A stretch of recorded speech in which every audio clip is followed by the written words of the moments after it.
Another update, this time on the conflict check. So I thought I'd take the opportunity to just run through all the basics again and take on board a couple of comments and things that weren't maybe clear to certain people. Let's take a look. Obviously, we can get to conflict check in a number of different ways. The main one here is under class and conflict check. I'll show you also how to get to it via intake and a couple of tips about that. And a third way is particularly additional parties when you add them on the back of a service that already exists. We can conflict check them on the way, and there's some special things relating to that as well. So here we are. Now it is search and sort. Other people are kind of classifying this as search above the line and instead of sort, maybe filter, to give you an idea. So we always need to start above the line. It's a relatively common mistake that people just see last name here and put in Smith and nothing happens, because you need to actually search above the line first, and then you can sort with the results that you get. And amongst other things, it's a kind of efficient way to manage the database so we don't drain each other's resources across the country.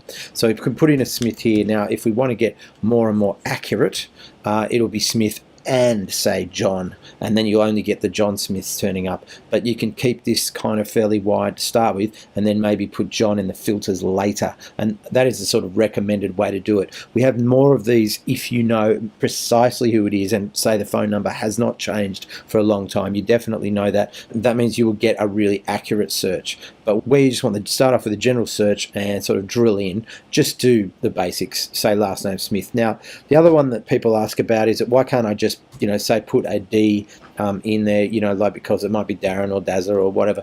The key to that is a simple D is just too many hits. But with a Darren or a Dazza, you know that it's going to be DA. So we have made it so you actually need to put in 2, and then we can run a search. And essentially that is a wildcard. You don't need to put percentage or a asterisk. It'll find anyone with DA. We can see 3 Damien, Amanda, etc. So it's coming up like that. Want to start again, I can just clear that and search. It won't clear it until it researches again, but I can run that in, search, and we'll get all the Smiths. Now, the other thing to note is like additional names come up here, and always scroll sideways because you can find more information about addresses, additional addresses, and all the rest of it in here.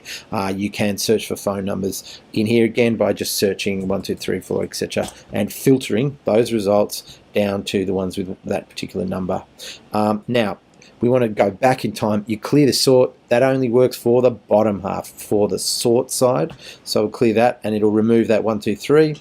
And if you want to clear above, you need to clear up here and start again.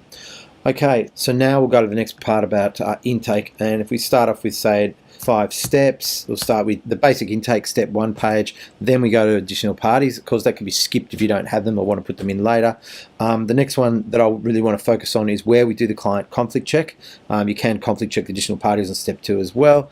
And then we've got step 4 and 5, which essentially is check and save your client and check and save your service. That's the basic premise of it. And now I want to show you what is going on here, because what was originally happening is you can fill out some basic details, and a lot of that was dragged across to step 3 in the conflict check. We have just changed that to make it a little easier on people. Let me show you what I mean.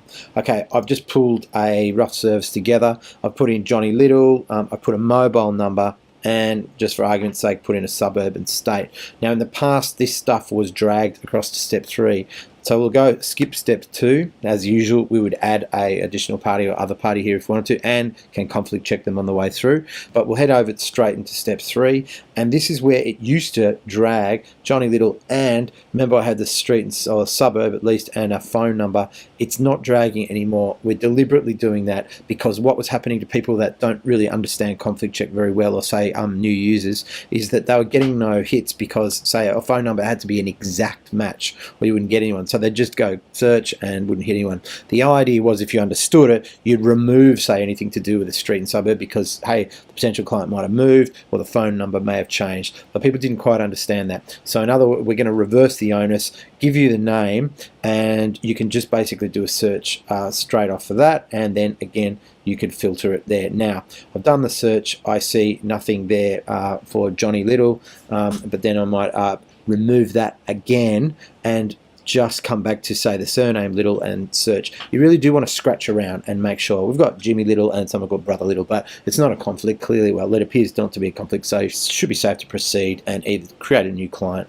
In this case, If you need now the phone numbers, you're going to have to copy and paste it back in. You could do it by setting up, say, another notepad and copying some of that information across, so you can drop, say, a phone number or a suburb. Mostly that matters if it's, you've got something really, really common like a Smith or something like that. Okay. So that is one of the big changes. Now, another one people have been asking about here is where you've got a service. So I'm sitting here in just a service on the demo site, and we might have, say, additional parties. And here, look, we've got Jimmy Little as an other party, and we may want to do a conflict search on them. Assume that I did actually just put this in. Assume that it's a new additional party, and we're going to do a conflict check. Now, what happens here is you'll see that Jimmy Little's been dragged across, and we're going to search. And guess what? Nothing happens. Now that's disturbing a few people because they're going, well, hang on, I know they're an additional party because I've already added them. Well, we have deliberately structured it so you don't get a hit on yourself, in essence. We're conflict checking that person. We know they're already on the system there, but actually we're looking for them to see if they're a client or somewhere else on the system. Now, people were hoping that they would, just find that original additional party where we came from. We've decided to take that out so you don't confuse and think, oh, I've got a conflict on the service that you've just created or where you're trying to do the conflict check from in the first place. So we've removed that so we don't create that risk. All right, Chris Dubrow signing off.